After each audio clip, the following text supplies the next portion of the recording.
Assalamu alaikum viewers, this is Salman Mahmood from the House of Property and welcome back to our YouTube channel with another podcast session.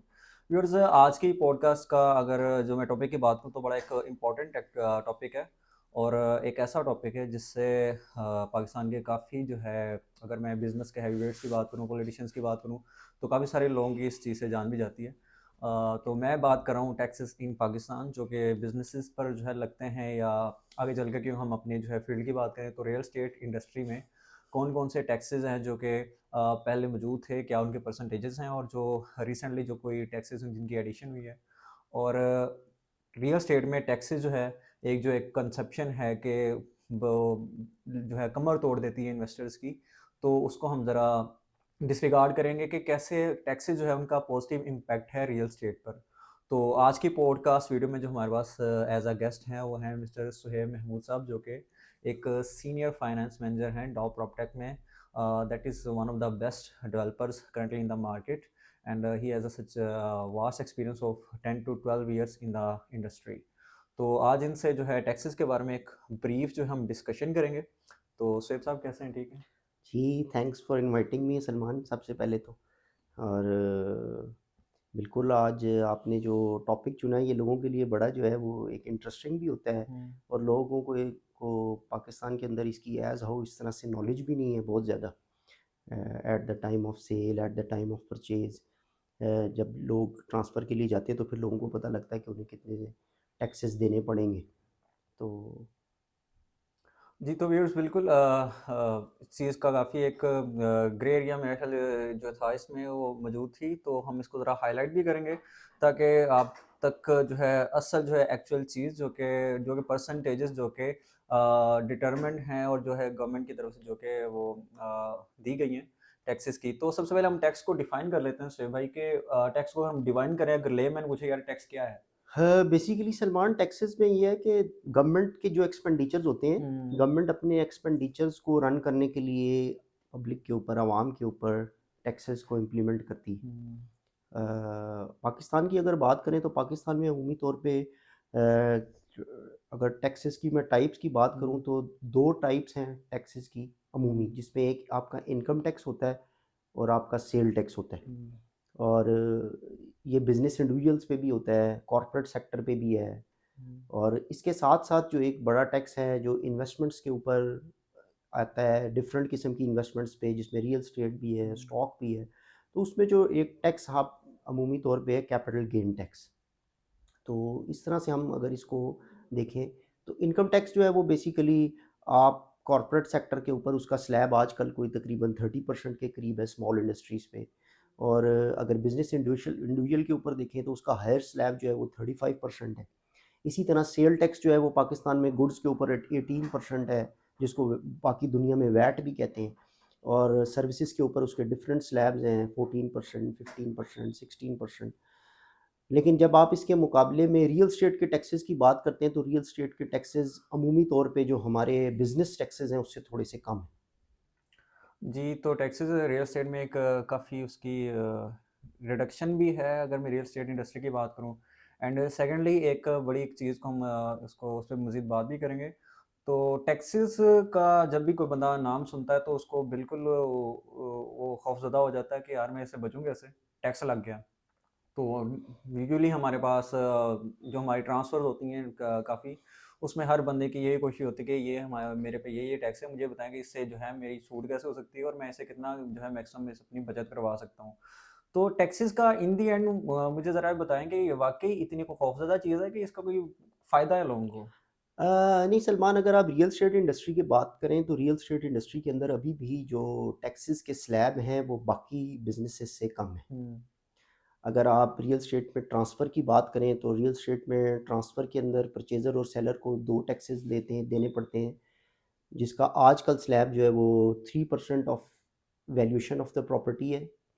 और ये taxes जो 3% है इसको withholding tax भी कहते हैं, हुँ, 236 भी कहते हैं, 236 और टू 36 के, जो हुँ, सेलर और परचेज़र दोनों देते हैं। हुँ, और at the end of the year जब के कोई भी इंडिविजुअल अपनी रिटर्न फाइल करता है अपने इनकम टैक्स के गोशवारे जिसको हम बोलते हैं आम हुँ, ज़ुबान में पाकिस्तानी, पाकिस्तान के अंदर जब वो फाइल करता है तो उसमें ये टैक्सेस जो हैं जो उसने अपनी ट्रांसफ़र्स के ऊपर दिए होते हैं प्रॉपर्टी की, वो एडजस्ट भी हो जाते हैं, वो और एडजस्टेबल भी होते हैं। एडजस्टेबल टैक्सेस में आ जी, जाता है। और एडजस्टेबल टैक्सेस में आ अगर जाते हैं। हम रियल एस्टेट को एक पर्टिकुलर उसको जो है बात करें, तो रियल एस्टेट में कौन-कौन से टैक्स जो हैं वो इंक्लूड हैं, और उसमें से एडजस्टेबल कौन से हैं? अच्छा, और ये जो मैंने आपको पहले रियल एस्टेट में बेसिकली जो है ना वो 3 तरह के टैक्सेस इंक्लूड हैं।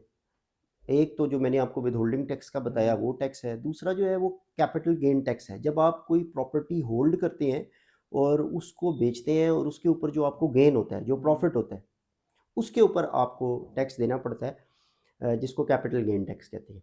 और इसी तरह से 2-3 साल पहले तकरीबन गवर्नमेंट ने एक टैक्स इंट्रोड्यूस करवाया जिसको डीम्ड रेंटल इनकम कहते हैं।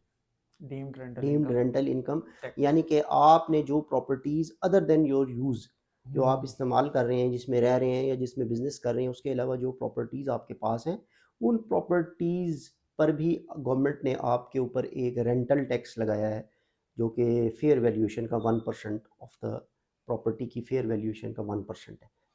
तो ये 3 तरह के टैक्सेस हैं रियल एस्टेट के ऊपर। ये जो आपने रिसेंटली एक बात बताई है, जो कि ये 23 में न्यूली इंट्रोड्यूस्ड एक टैक्स है, डीम्ड रेंटल इनकम टैक्स। इसमें हम रह रहे हैं, इसमें थोड़ा आप उसको मजीद अगर ब्रीफ करें कि कौन कौन से, अगर कोई बंदा कोई लेमैन है उसको पता चल जाए कि यार मेरे पास ये प्रॉपर्टीज़ है, उनमें से कौन कौन सी प्रॉपर्टीज़ पे टैक्स जो है ये लागू होता है, और कौन कौन सी प्रॉपर्टीज़ पे एप्लीकेबल नहीं है। जी, इसको 7E के नाम से ये टैक्स इंट्रोड्यूस करवाया है गवर्नमेंट ने।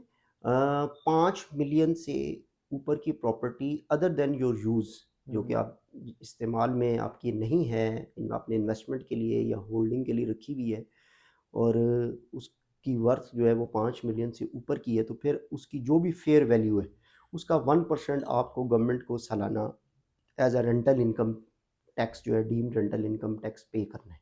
और इसमें ओवरऑल जो है टैक्सेस की मैं बात करूँ रियल स्टेट में, तो फाइलर नॉन फाइलर का क्या सिनेरियो जी, है? फाइलर जितने भी टैक्सेस हैं, रियल एस्टेट में भी और रियल एस्टेट के अलावा भी, अमूमी तौर पे जितने भी टैक्सेस जो नॉन फाइलर के ऊपर इम्पोज़ होते हैं, वो 100% इंक्रीज़ कर जाते हैं।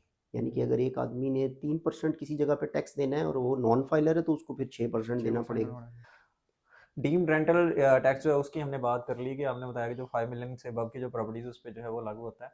और कैपिटल गेन टैक्स का थोड़ा उसमें जो है मजीद उसको जो है एलेबोरेट कर दें जी, कि कैपिटल गेन टैक्स बेसिकली जो रियल एस्टेट के ऊपर हमारे यहाँ लगता है, ये काफ़ी जो है अगर बाकी कमोडिटीज़ के हिसाब से देखा जाए या बिज़नेस इनकम्स के हिसाब से जो टैक्सेस की स्लैब्स हैं, उसके हिसाब से ये पाकिस्तान के अंदर अभी भी काफ़ी फ्रेंडली है। हम्म, अगर इसके अंदर जो है डिफरेंट स्लैब्स हैं और इसके अंदर टाइम टेन्योर भी है। यानी कि अगर आपने पहले साल फर्स्ट ईयर आपने प्रॉपर्टी खरीद ली और फर्स्ट ईयर में ही बेच दी, तो जो गेन होगा उसके 100% के ऊपर आपने 10% के करीब टैक्स देना है। अच्छा, उसके बाद अगर आप सेकंड ईयर में फ़ॉल कर गए, आपने प्रॉपर्टी खरीदी और उसी साल नहीं बेची बल्कि अगले साल बेची, सेकंड ईयर में बेच दी, तो सेकंड ईयर में आपने सिर्फ़ जो है वो इसके 80% जो आपको गेन हुआ है हम्म, उसके 80% इसका या जो आपको प्रॉफ़िट हुआ है उसके 80% के ऊपर आपने टैक्स इसकी देना ज़रा है। मैं अगर एग्जांपल से थोड़ा सा इसको आसान कर दूं, तो फर्ज करें अगर मैंने एक घर 4 करोड़ का लिया है बैरियटॉन में, तो उसको मैं 5 करोड़ का बेचता हूँ विद इन एन ईयर, तो वो ऊपर जो 1 करोड़ मेरी जो है उसमें कैपिटल 1 गेन, करोड़ जो आपका उसके उसका ऊपर गेन है, या उसका प्रॉफ़िट है, उसका उसके ऊपर आपको उसके टैक्स। बाद 20% मुझे जो है विद इन एन ईयर अगर मैं उसको सेल करूँ, तो मुझे 20 लाख रुपए उस पर टैक्स जो है मेरा बनेगा। जी, बिल्कुल ऐसा ही है जी। और अगर मैं 2 सालों में बेचता हूँ, तो आपने क्या परसेंटेज में बताइए? उसके ऊपर फिर आपका 80% हो जाता है, एटी यानी कि परसेंट तो 1 करोड़ के 88 मिलियन के ऊपर आपको टैक्स देना है। 80 लाख के ऊपर जो आपका टैक्स मेरे बनेगा, 16 लाख बन जाएगा वो। हाँ, वो 16 लाख बन जाएगा। और इसी तरह ये स्लैब्स चलते जाते हैं, लेकिन जब आप 5 इयर्स के बाद अपनी किसी भी होल्डिंग प्रॉपर्टी को बेचते हैं, जिसको आपने 5 ईयर तक होल्ड किया हम्म, हुआ है, तो उसके ऊपर जो आपको गेन होता है, हम्म। उसके ऊपर कोई टैक्स नहीं आपको देना पड़ता, वो एग्ज़ेम्प्ट हो जाता है। जी, बिल्कुल, दैट शोज़ के हम अक्सर जो बात करते हैं कि प्रॉपर्टीज़ को होल्ड किया करें, वेट किया करें, सब्र किया करें, तो प्रॉपर्टी होल्ड करने का कितना एक डिफरेंस ये भी है, इसका एज ये भी है, एक तो आपकी वैल्यूएशन होती है, उसके साथ-साथ आपका टैक्स जो है वो काफ़ी हद तक वो एग्ज़ेम्प्ट हो जाता है, जी, वो वक़्त के साथ-साथ टैक्स आपका डिक्रीज़ होता जाता है। डिक्रीज़ होता रहता है। इसके अलावा अगर मैं एक जो है एक सादा एक बात करूँ कि टैक्सेस का इन द एंड, अगर मैं कहूँ कि एक रियल एस्टेट सेक्टर में सेलर परचेज़र को इसका फ़ायदा क्या है? कौन-सी वो चीज़ें हैं जिसको वो तो बराए ज़ाहिर नज़र तो नहीं आ रही होती, उसमें जो है वो जो हमारा एंड यूज़र है या बायर है या इन्वेस्टर है, उसको कौन-कौन सी चीज़ों में उसको जो है वो फैसिलिटेशन मिलती है? देखिए, ये सारी दुनिया के अंदर जो है जो भी लोग, पाकिस्तान में थोड़ा सा इसमें हम बदकिस्मत हैं, लेकिन दुनिया के अंदर अगर आप देखते हैं कि जो भी टैक्स पेयर लोग होते हैं उनको बहुत सारी फैसिलिटीज़ दी जाती हैं। हुँ, पाकिस्तान में थोड़ा सा ये मुश्किल है अभी, क्योंकि पाकिस्तान में जो टैक्स पेयर्स हैं वो बहुत पॉपुलेशन के हिसाब से वो बहुत थोड़े हैं। हुँ, अभी गवर्नमेंट की कुछ ऐसी पॉलिसीज़ थी जिसके ऊपर लोगों ने टैक्सेस पे करने शुरू किए हुँ, हैं, जिसमें फाइलर और नॉन फाइलर की हुँ, का जो डिफरेंस लेके आई है गवर्नमेंट, हुँ, उसके ऊपर जो है वो लोगों ने, बहुत सारे लोगों ने ऐसे बिजनेसेस को स्टार्ट करने के लिए टैक्स, अपने आप को फाइलर कहलवाने के लिए टैक्सेस देना शुरू किए। तो अमूमी तौर पे पाकिस्तान में अगर आप देखें कि प्रोसीजरल टैक्स जो है वो बहुत ज़्यादा लोग उससे बॉदर होते हैं, हुँ, लोगों को इतनी कंफर्टेबल नहीं फ़ील करते प्रोसीजरल टैक्स को जो देते हुए। एडजस्टेबल होते हैं। हाँ, लेकिन समझने की बात ये है कि उसका फ़ायदा आपको ये है कि एट द एंड जब आप अपनी इनकम टैक्स की रिटर्न फ़ाइल करते हैं और आप अपनी इनकम के ऊपर जो टैक्स आपने देना होता है, आपके जो विथहोल्डिंग टैक्सेज़ हैं वो इसके अंदर एडजस्टेबल हो जाते हैं, हुँ, एडजस्ट हो जाते हैं। वो एडजस्टेबल होते हैं, इसमें एडजस्ट हो जाते हैं। आपकी सालाना टैक्सेशन की कंप्यूटेशन में एडजस्ट हो जाते हैं। हाँ, इसके अलावा जो लेवी के टैक्सेस हैं, जो आपके ऊपर लेवी है, जो गवर्नमेंट ने कुछ ऐसे टैक्सेस आपके ऊपर लगाए हुए हैं कि जो कहीं पे भी एडजस्ट नहीं होते। हिडन और टैक्सेस हैं।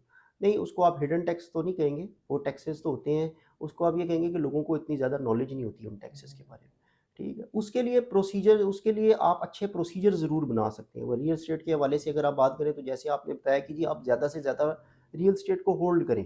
हुँ, तो उसपे आपको कैपिटल गेन भी बढ़ता जाएगा। अगर आपको ज़रूरत नहीं है, तो बार-बार आप रियल एस्टेट को रिसाइकिल ना करें। आप उसको थोड़े अरसे के लिए होल्ड करें, होल्ड तो करें। आप टैक्सेस जो डिक्रीज़ होते जाएँगे।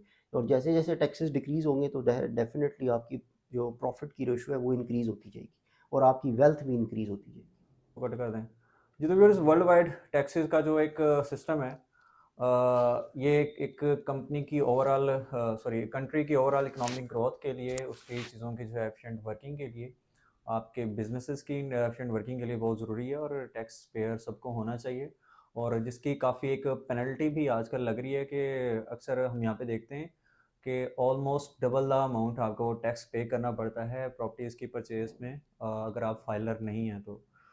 तो व्यूअर्स इस जो है तनाज़ुर में किसी भी किस्म की इन्फॉर्मेशन के लिए हमारे दिए गए नंबर्स पे कॉन्टैक्ट कर सकते हैं कोई मालूमात लेने के लिए, क्योंकि हमारे पास अल्हम्दुलिल्लाह ऐसे प्रोफेशनल्स मौजूद हैं जिनके पास कंप्लीट इन्फॉर्मेशन है और जिनका एक वास्ट एक्सपीरियंस भी है इस पर्टिकुलर फील्ड में। तो व्यूअर्स आज के पॉडकास्ट को सेशन को यहाँ पे क्लोज करते हैं इंशाल्लाह। नेक्स्ट वीडियो में हम एक जो है ट्राई करेंगे, एक वीडियो बनाएंगे, सेशन करेंगे कि बहरिया टाउन में जब आप प्रॉपर्टीज़ की जो है सेल परचेज करते हैं तो आपको एज अ सेलर या एज अ परचेजर आपको किन किन जो है फीसिस को जो आपको पे करनी पड़ती हैं, जो कि आपको बिल्कुल जो है लागू होती है आप पर।